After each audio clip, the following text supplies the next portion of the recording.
love cookies. Who doesn't? They're absolutely delightful.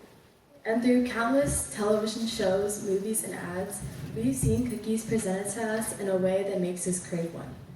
For example, to cheer you up, a parent would bring in a tray of cookies to lift your spirits. Or, during Christmas, the excitement of making cookies for Santa to eat. It is truly amazing to bake and eat these wonderful treats. If you scour the internet, you could find thousands upon thousands of recipes to make a cookie. Gluten-free, dairy-free, sugar-free, whatever free cookie is available somewhere in the depths of the internet. I typically make a chocolate chip cookie. Who could go wrong with that? After all, simplicity is charm. Anyway, to make a cookie in general, some basic ingredients include sugar, butter, eggs, flour, baking soda and baking powder, salt, and of course, chocolate chips. If you're following a more specific recipe, one that specializes in a diet sort of restriction cookie, then the ingredients will vary. But to make the cookie is pretty standard. First, mix in dry ingredients and then add in the wet ones. Then roll the dough into balls and plop them in the oven. Soon enough, you'll have delightfully smelling cookies to enjoy with everyone. But have we looked at what it means to make a cookie from scratch? Does it mean to make it without using a cookie mix? Or is it using ingredients purchased from a grocery store? Or does it mean to make each ingredient at home? As a cookie connoisseur, these questions plagued my mind, and in sophomore year, I was introduced to the term embodied energy, which is the total energy used to create a good or a service. Embodied energy accounts for the direct energy used in, for example, the production and transportation of materials, but also the indirect energy used in the repair, manufacturing, and disposal. Think about cleaning a spill. Would you use a paper towel or a reusable towel? Embodied energy makes us think about how the product was created and the energy that it took to transfer the product from where it was to at that very moment. Say you chose the paper towel. Well, to create the paper towel, wood is used, but to get the wood, trees need to be cut down and transported using automobiles to get to the paper towel factory from where then it is dried.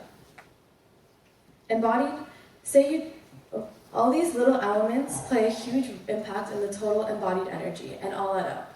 So when thinking about cookies, I wanted to use my knowledge of embodied energy. How could I think about embodied energy related to us or even cookies? Embodied energy is the total energy expenditure to make something, and to calculate this, every ounce of energy is used. I knew that I would not be able to make ingredients like flour from scratch, so I started thinking in other terms. When I bake cookies, what are some things that are unseen? Well, whenever I bake cookies, it is always with friends or family. Typically during the holidays, my family and friends will make any sort of cookie, ranging from ginger snaps to sugar cookies. Oftentimes, recipes aren't used and measurements are eyeballed. Sometimes I'll see a family member add in a couple pinches of salt or a few drops of vanilla extract. I think that these ratios are vital in making a cookie taste the way it does. It's the reason a store-bought cookie tastes totally different from ones made at home. I feel that they lack a certain ingredient, love. I know this may be cliche to say, but love really is uniting in many ways. When you see those ads about parents bringing in cookies to cheer up their kid, I feel that it showcases the purest form of love. Things that my parents do, like making 2 cups of coffee instead of just 1, or cutting up fruit, things that are from cultures, influence how we do things that we do. A quote by Maya Angelou really ties into my words. You are the sum total of everything you've ever seen, heard, eaten, smelled, been told, forgot. It's all there. Everything influences each of us, and because of that, I try to make sure that my experiences are positive. This to me is our embodied energy. And if we take into consideration all of our experiences, it's just like making a cookie. We all made similar cookies before, and no 2 cookie is the same. It's just a matter of how each person's process is and how similar we are to another.